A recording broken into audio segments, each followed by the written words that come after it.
Est-ce que vous vous êtes déjà demandé qui avait été promu Jonin dans Boruto? Eh bien vous êtes atterri au bon endroit. Dans cette vidéo je vais vous dévoiler les ninjas qui ont été promus Jonin à l'ère Boruto. Commençons donc par le premier, Udon.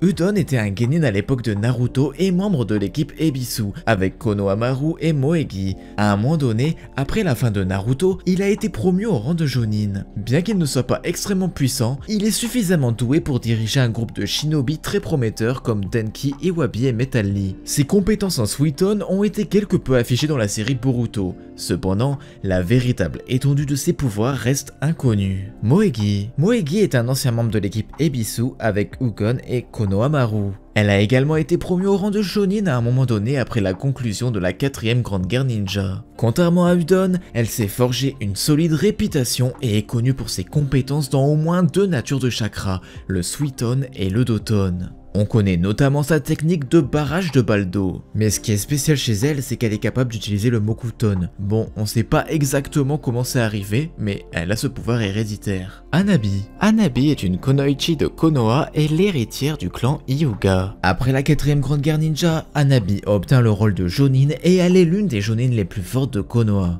Étant jeune, elle était très attachée à sa sœur et voulait lui ressembler, la trouvant aussi forte que gentille. Suite à un entraînement où Neji ne put retenir sa colère contre Hinata, Ieyashi activa le sceau maudit du clan Hyuga, ce qui eut pour effet de neutraliser Neji. Hanabi, ayant vu toute la scène et ne comprenant pas ce qui était arrivé à Neji, l'ancien des Hyuga vint trouver Hanabi et lui expliqua que chaque personne avait un destin et que ce destin ne pouvait être changé. À partir de ce moment, Hanabi changea fortement de personnalité et devint beaucoup plus renfermé. Ses capacités au combat évoluèrent très vite et dépassèrent rapidement celles de Hinata. L'ancien des Hyuga et Ieyashi firent combattre Hinata et Hanabi pour décider de qui sera l'héritière du clan Hyuga. Hanabi gagna le combat et prit donc la place d'héritière du clan. Son père, Ieyashi, abandonna alors l'entraînement de Hinata et se concentra sur celui de Hanabi, considérant l'entraînement de Hinata comme une perte de temps. Sa façon de penser avait changé vu qu'elle pensait que c'était son destin de protéger le clan Hyuga. Capacité. Hanabi développa très tôt ses compétences au combat qui se révélèrent bien supérieures à celles de Hinata. Comme tous ceux de son clan, Hanabi possède le Byakugan, un puissant dojutsu, et doit pratiquer le Juken. Dans Boruto, on l'a vu maîtriser le tourbillon divin. Konohamaru est un shinobi du clan Sarutobi du village caché de Konoha. Il s'efforce à être un jour aussi fort que son idole Naruto Uzumaki. Comme ses deux coéquipiers, Konohamaru a été promu Jonin après la 4ème Grande Guerre Ninja. Capacité. En tant qu'étudiant de Naruto, Konohamaru maîtrise toutes les techniques un peu débiles de Naruto, c'est-à-dire tout ce qui tourne autour du sexy jutsu, mais il maîtrise également le multiclonage et le Rasengan. On l'a même vu utiliser le Rasengan géant. Il peut aussi désormais invoquer des crapauds géants et des singes shinobi pour l'aider. Il est également adepte du Fuinjutsu, capable de contrer les sauts placés sur lui par un ennemi, de briser des barrières et également capable de maîtriser les démons avec. En termes de nature de chakra, Konohamaru est capable d'utiliser le Katon, le Futon et le Yang. À un moment donné, dans l'anime, on l'a aussi vu utiliser le Raiton.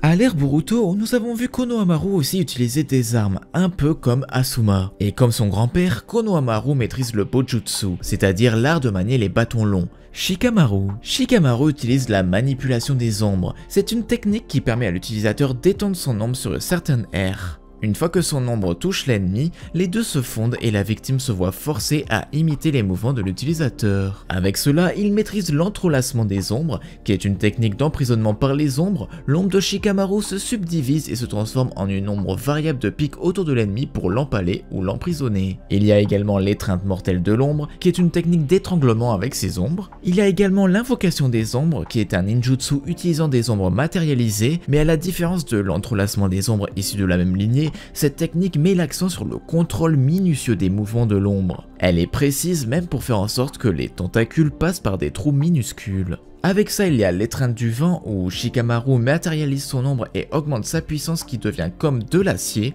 Il peut ensuite capturer l'ombre de sa cible et la faire bouger comme il le souhaite. Et pour finir avec ses ombres, il y a la technique de Shuriken de manipulation des ombres, qui est un ninjutsu inventé par Shikamaru lorsqu'il a appris à utiliser les couteaux tranchants de Asuma. Pour cela, il infuse au préalable les lames avec son propre chakra, il leur donne l'effet de cette technique d'ombre. Ensuite, il utilise l'arme pour la planter dans l'ombre de ses ennemis, et donc ils sont paralysés sur place. Mais au-delà de toutes ces techniques, Shikamaru est surtout connu pour son intelligence incroyable. C'est l'un des personnages si ce n'est le plus intelligent dans Naruto. On l'a vu notamment lors de son combat contre Temari lors des examens Chunin, un combat incroyable où Shikamaru a totalement maîtrisé le combat grâce à son intelligence ou bien grâce à ses stratégies face au combat contre Hidan et Kakuzu. Rock Lee. Rock Lee est également devenu Jonin après la 4ème grande guerre ninja. Capacité. À l'âge de 13 ans, l'entraînement ardu de Lee le conditionna pour en faire essentiellement un maître en taijutsu, montrant une grande maîtrise du style de combat Goken. Sa force pouvait déterrer une énorme racine d'arbre au sol, et même si Sasuke pouvait prédire ses mouvements avec le Sharingan, lors de leur premier combat, son corps n'était pas assez rapide pour y réagir. Rock Lee est également très rapide, capable de contourner le bouclier de sable de Gaara. Rock Lee a une technique spéciale, qui est la technique de l'homme ivre. C'est sa très faible tolérance à l'alcool qui lui donne une prédisposition naturelle pour le style de combat Suiken. Mais sa technique la plus importante est l'ouverture des portes. Grâce aux enseignements de Guy, Lee a appris à ouvrir 5 des 8 portes à l'âge de 12 ans, la 6ème à l'âge de 17 ans, et dans l'anime la 7ème porte quelque temps après la 4ème grande guerre ninja. À l'âge adulte, Lee maîtrisait la dernière porte. En utilisant la 6ème porte, Lee est capable de se déplacer si rapidement qu'il put sauver Guy de la sphère de vérité de Madara qui se déplaçait assez vite pour qu'Obito ne puisse pas utiliser le Kamui pour lui échapper. À chaque porte qu'il ouvre, la force, la vitesse, les niveaux de chakra et les fonctions corporelles de Lee augmentent énormément. Lee a appris à utiliser un certain nombre de techniques en taijutsu qu'il peut exécuter une fois que certaines portes sont ouvertes. Avec la première porte, il peut utiliser le Lotus Recto, avec la 3ème porte, il peut utiliser le Lotus Verso plus destructeur, avec la 6ème porte, il peut exécuter la formation L de grue. Et pour finir, la dernière promotion, Sakura. Comme tout le monde, Sakura est devenue Jonin après la 4ème grande guerre ninja. Bien qu'elle ne soit qu'un Jonin, Sakura a bien évidemment le niveau d'un Kage. Capacité. Alors que Sakura n'est que rarement vue pratiquer le taijutsu dans la partie 1, elle réussit quand même à tenir tête à Ino, l'une des meilleures élèves de sa classe. Après s'être entraîné avec Tsunade, son taijutsu s'améliora, lui permettant de vaincre facilement plusieurs centaines de marionnettes de Sasori sans aucune égratignure. En tant qu'adulte, son taijutsu ne fit qu'augmenter, capable de faire face à un adversaire possédant le Mangekyo Sharingan comme Shin Uchiwa. L'habilité qui caractérise le plus Sakura est sa maîtrise très raffinée du contrôle de chakra. Une telle utilisation précise de son chakra lui permet d'effectuer une technique avec une efficacité maximale sans gaspiller énormément de chakra. Pour cette raison, Kakashi nota qu'elle était prédisposée pour le Genjutsu, mais bien qu'elle ne fût jamais vue en train d'utiliser le Genjutsu, elle fut souvent capable d'identifier rapidement quand un Genjutsu était utilisé. Après s'être entraînée auprès de Tsunade pendant plus de 2 ans, sa maîtrise du chakra accrut énormément, devenant une part vitale de beaucoup de ses aptitudes. La force de Sakura est suffisamment puissante pour détruire des bâtiments ou renverser le sol. Sa force fut également suffisante pour endommager Kaguya Otsutsuki d'un seul coup de poing, brisant une de ses cornes et faisant jaillir du sang de ses blessures malgré l'immense résistance de Kaguya. En ce qui concerne le ninjutsu, lors de la 4ème grande guerre ninja, Sakura pouvait utiliser la technique d'invocation et invoquer Katsuyu. Sakura pouvait également utiliser le Doton, le Suiton, le Yin et le Yang. À l'âge adulte, elle a également acquis le Katon. Mais ce pourquoi on connaît le plus Sakura, c'est son ninjutsu médical. Sakura est l'une des ninjas médicales les plus talentueuses. Elle est capable de soigner quasiment n'importe quoi et faire des opérations aussi dangereuses que Tsunade avait fait avec Lee. En plus de cela, comme Tsunade, elle avait une très grande connaissance des poisons et elle put soigner notamment Kankuro. Et voilà, c'est tout pour cette vidéo, j'espère que ça vous a plu, c'était Scarecrow, je vous dis à la prochaine, bye bye.